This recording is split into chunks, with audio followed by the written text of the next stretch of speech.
in bringing your intentions to life and really using your imagination to its fullest ability. Now, I just wanted to cover where fears might kick in. If you feel that you are the exception to the rule, this could be due to the transition from your current belief system being far more dominant in comparison to the thing that you're moving towards. This is natural. Another thing that could stop people is being scared of achieving success, which sounds a bit like a contradiction, but fear of the unknown can build such a resistance within you, because you think about a future that is scary and suddenly you're not you, and your mind goes into freefall. Rein back and realise that from this moment you have the power to think of a future that is all serving and will be serving to you, because you are in the director's seat. You will ensure that your future is golden. And this is what success is about. Using the past to inform the future actually doesn't equip you well for the present moment. From this present moment you can carve a future that is perfect for you. Another big thing that has to be dispelled in moving forward with success is a dominance of complaint within your life. Complaint is always indicative of lack somewhere within your life, and struggle towards something. Putting others or yourself down strengthens hopelessness within you. Think about the types of activities that you're undertaking, and if they bring you into the scenario of complaint and gossip, do not underestimate the consequences of these factors within your life. It removes you from living a fulfilling life. You live it via a soap opera, or you're sort of skimming the surface of life. You need to take ownership of your life now. It is akin to throwing your life opportunity down the drain second by second. Give your life, the best shot possible. Are you going to make do with your life, or are you going to look and move ahead? Looking at the future with fear will stop you in your tracks. However, looking at the future with optimism fills you with hope, faith and belief. I wanted to talk a bit about that because energy consumption and whatever it is that's consuming your time actually becomes you. You are creating within the context of the energy consumption. Whatever it is that you are embarking on, so if you watch lots of TV or surfing the net, if you're doing things like that that actually don't result in an outcome that is serving you, it is taken away from things that could be serving you and could be generating success in your life.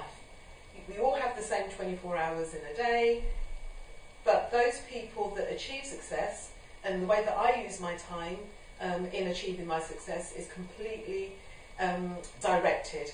I limit the amount of time used and spent on watching TV in an idle fashion. There are things that I will be doing, thinking about, to maximise getting to that point of automation in my life. So you need to consider the consequences of all of your actions currently with regards to what it is that you're creating and what you've already made in your life. For change to happen, you have to make space for change. If there is a dominance of other types of activities, and they could be activities that serve you or may not serve you, then you possibly haven't made the time for the change that you are so desiring. The clock is ticking on your life. Do different things to achieve different outcomes, or you take your life for granted. Do something towards your goal. Be active, be proactive. Now, step 3 in the process is around taking action. Thinking alone is half the story, and often people get stuck in the, well, I'll think it and it will just happen. It's half the battle, and it has to be constant. In addition to thinking and creating in your mind, you have to do something. So whatever the actions and your current behaviours that you are undertaking, it will be resulting in your current outcomes. That is the non-negotiable equation. Actions speak louder than words, and you may convince yourself that you're doing things differently, but your actions will be reflective of the outcomes in your life. So if you desire a new job and you just think about it and you lament about it, but you don't do anything active in terms of looking for vacancies, completing application forms, there is no way you can align to that particular outcome. New Year's Eve is a really good example where millions of people on the 1st of January go through the motions of a new desire, and actually it might remind them of a desire or an objective that they set the previous year that they didn't move on. The only time that you will see progress in any of your areas is when you take some form of action. So if when you set your New Year's resolution last year, you did something about it and you decided, right, I'm going to stop doing this because I want to make time to be able to pursue my desire, you would have seen some change, because what you focus on becomes you. It consumes your energy and it makes you you. It becomes your directional interpretation on all matters. And this is quite a tricky one.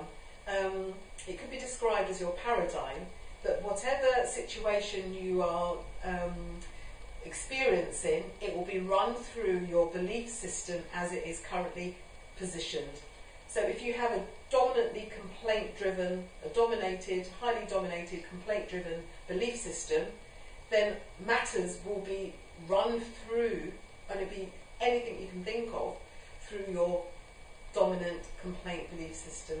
And you will be unable to access any other way of interpreting the situation unless you make enough efforts to have a compelling intention that will shift you, if you like. If you think of the railway line, expecting to get to a different destination on a particular train without making a shift of some sort, getting onto another train, is near impossible. So step 4 is important in relation to taking action. It's gratitude, and it's indicative of abundance, which is the opposite to the complaint model.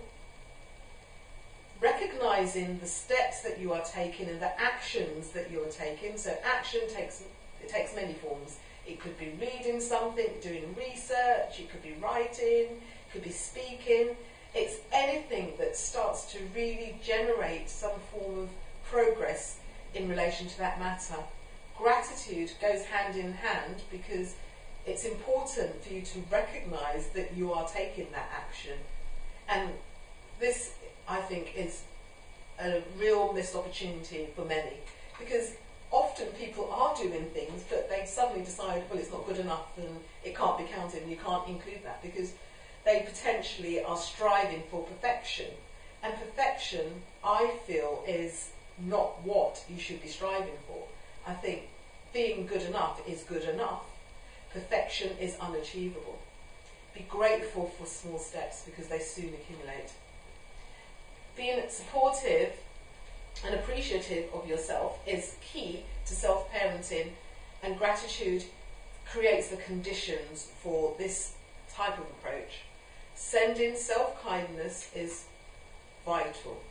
Gratitude and appreciation builds a supportive foundation, taking you towards goal realisation more swiftly, and as I said to you before, it is key to self-parenting. The emotional tone of gratitude is so impactful, and it helps to activate the momentum that you're generating, recognising the momentum you're generating through the action. Action, when combined with gratitude, builds strong momentum. Now, momentum building as a phenomenon is accepted by most.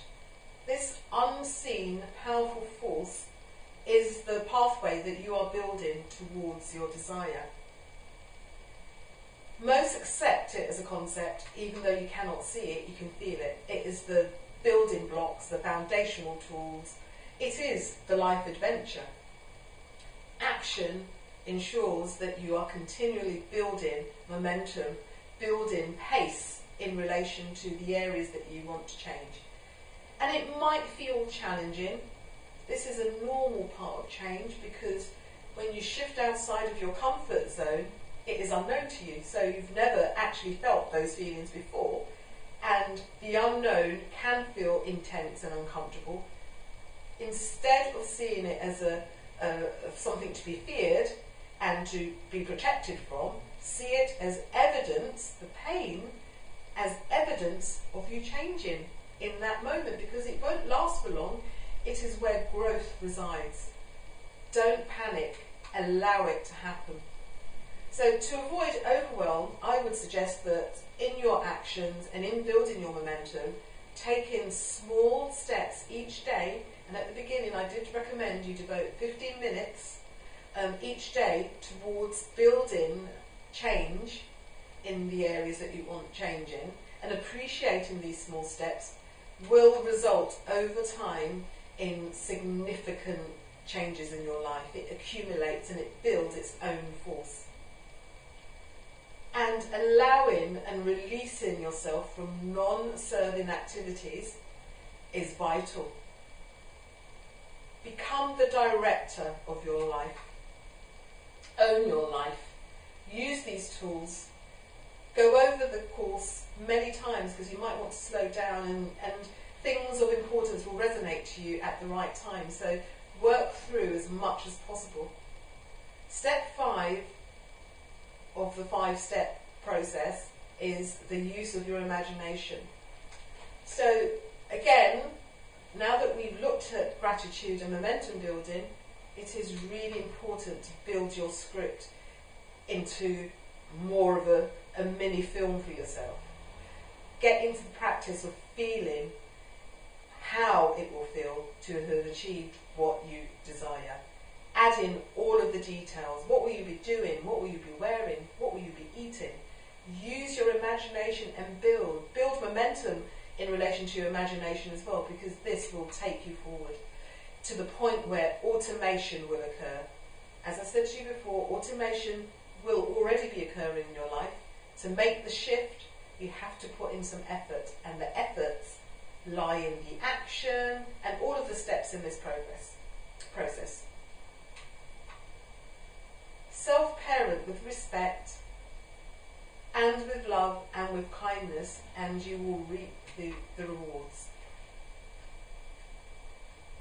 If you have prioritised change in your life, you should already be experiencing some key changes in your thought patterns.